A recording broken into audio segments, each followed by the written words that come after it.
नमो नमः। अहम दिलीप आचार्य। आज हम संस्कृत के एक विशेष टॉपिक समास के बारे में पढ़ेंगे। समास शब्द की जो उत्पत्ति है वह सम धन अस धन घन, सम धन अस धन घन से हुई है।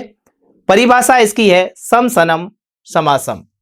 सम सनम समास अर्थात बहुत से पदों को मिलाकर एक पद बन जाना समास कहलाता। समास को पढ़ने से पहले सबसे पहले हमें संधि और समास के अंतर का ज्ञान होना बहुत आवश्यक है। सबसे पहले कि संधि किसे कहते हैं, तो हम संधि दो या दो से अधिक वर्णों का मेल है। संधि जो है वह दो या दो से अधिक वर्णों का मेल है। वहीं समास दो या दो से अधिक पदों का मेल है। दो या दो से अधिक पदों का मेल क्या कहलाता है? समास कहलाता है। समास के मुख्य रूप से भेद कितने होते हैं संस्कृत भाषा के अंतर्गत? तो संस्कृत भाषा में मुख्य रूप से 4 भेद होते हैं। हिंदी भाषा में हम 6 भेद पढ़ते हैं, लेकिन संस्कृत भाषा में मुख्य भेदों में गिने जाते हैं 4 भेद। अवयवी भाव समासः, तत्पुरुषः समासः, द्वंद्व समासः और बहुब्रीहि समास। इसके अंतर्गत यदि हमारे मन में एक प्रश्न आएगा कि कर्मधारय और द्विगु समास कहां गए, तो हम ये बात कह रहे हैं कि कर्मधारय और द्विगु समास तत्पुरुष के ही उपभेद है। कर्मधारय व द्विगु समास को हम तत्पुरुष समास के अंतर्गत ही पढ़ेंगे, और तत्पुरुष समास संस्कृत में सबसे बड़ा समास है। अब हम इसके बारे में आगे पढ़ते हैं। जैसा कि पहला समास है अवयवी भाव समास, पूर्व पद प्रधान अवयवी भाव समास।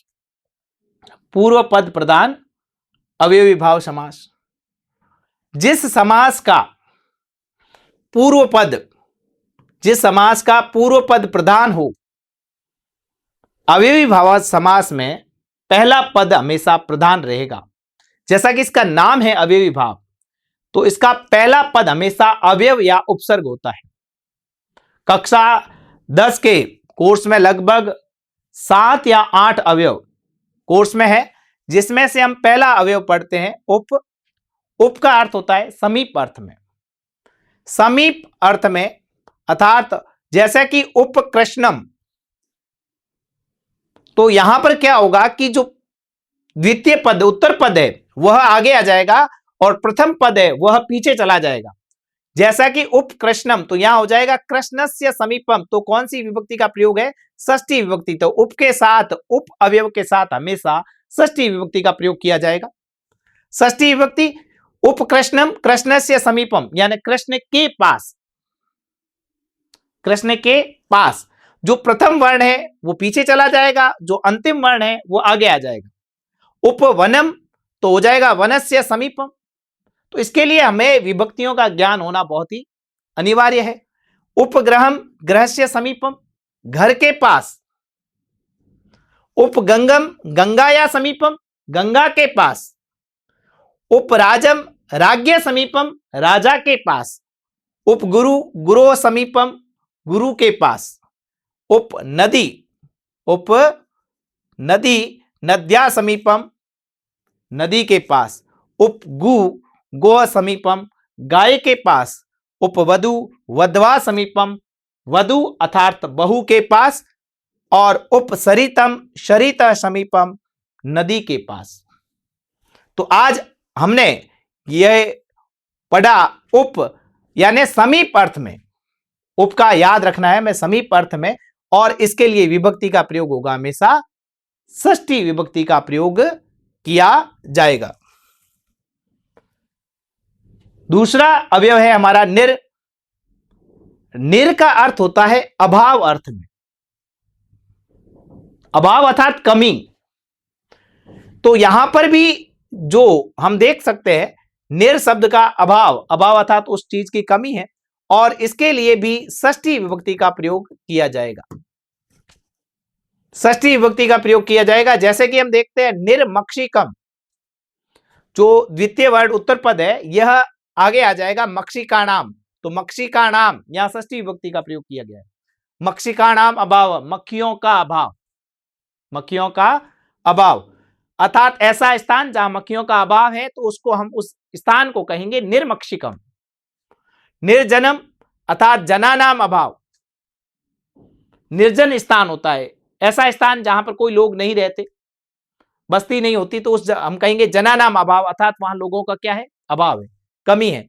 निर्बाधम, बाधा नाम अभाव, अर्थात बाधाओं का अभाव है, कोई तरह की मुसीबत, कोई तरह का संकट, विघ्न नहीं है, इसलिए वहां बाधाओं का अभाव।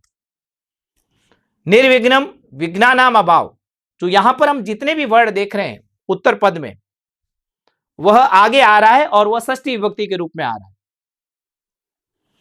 नेक्स्ट देखेंगे निसंकम, संकम अर्थात शंका, निसंकम शंका या अभाव, शंका का अभाव। निर्धनम, धनस्य अभाव, यहां हमने देखा कि ये बहुवचन में है जबकि यहां पर शंका आ रहा है। किसी के मन में एक समय जब एक शंका उठती है तो उसके लिए यहां पर एक वचन में आया है शंका यह अभाव, शंका शब्द स्त्रीलिंग है, षष्ठी विभक्ति एक वचन में आएगा शंका यह। धन एक वचन यूनिट में, कुछ भी कितना भी धन है उसको धन को एक वचन में हम मानेंगे धनस्य अभाव। और निरीहम यह आया अभाव, इच्छा का अभाव।